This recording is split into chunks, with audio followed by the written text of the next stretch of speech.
সব মরে গেছে।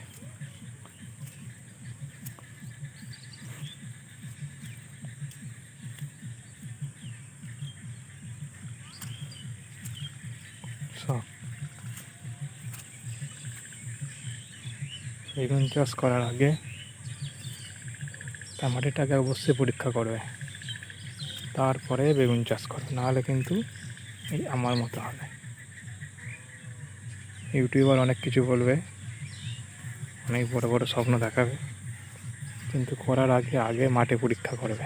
মাটির পিএইচ যেন 6.5 থেকে 7.5-এর মধ্যে থাকে, নাহলে কিন্তু সমস্ত কাজ নষ্ট হয়ে যাবে। একটু বড় হওয়ার পর প্রথমে কিছু হবে না, যখন একটু বড় হবে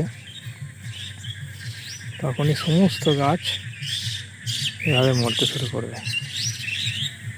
আমি তার প্রমাণ তোমাদের দেখাচ্ছি।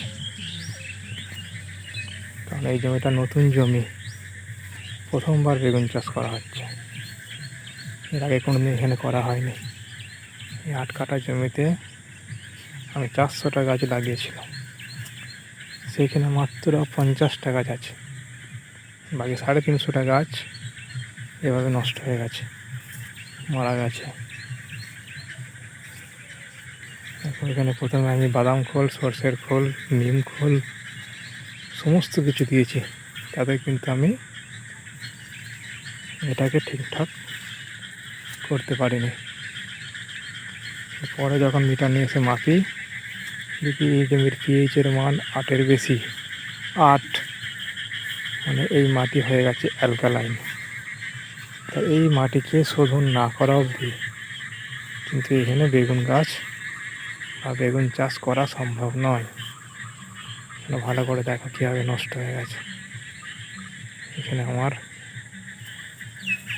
8 থেকে 10,000 টাকা মতো খরচ হয়েছিল, কিন্তু আমার 1,000 টাকা বিক্রি হবে কিনা সেটাও সন্দেহ। এই জন্য তোমাদের বলছি, বেগুন চাষ করার আগে মাটিটাকে অবশ্যই আগে পরীক্ষা করো, মাটির গুণমান পরীক্ষা করো।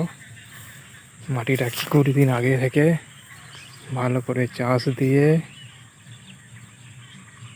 ভালো করে সার ব্যবস্থাপনা করে তারপরে চারা লাগাবে, নাহলে কিন্তু সমস্ত গাছ নষ্ট হয়ে যাবে এইভাবে। আমি তার প্রমাণ তোমাদের দিয়ে দিলাম। ধন্যবাদ।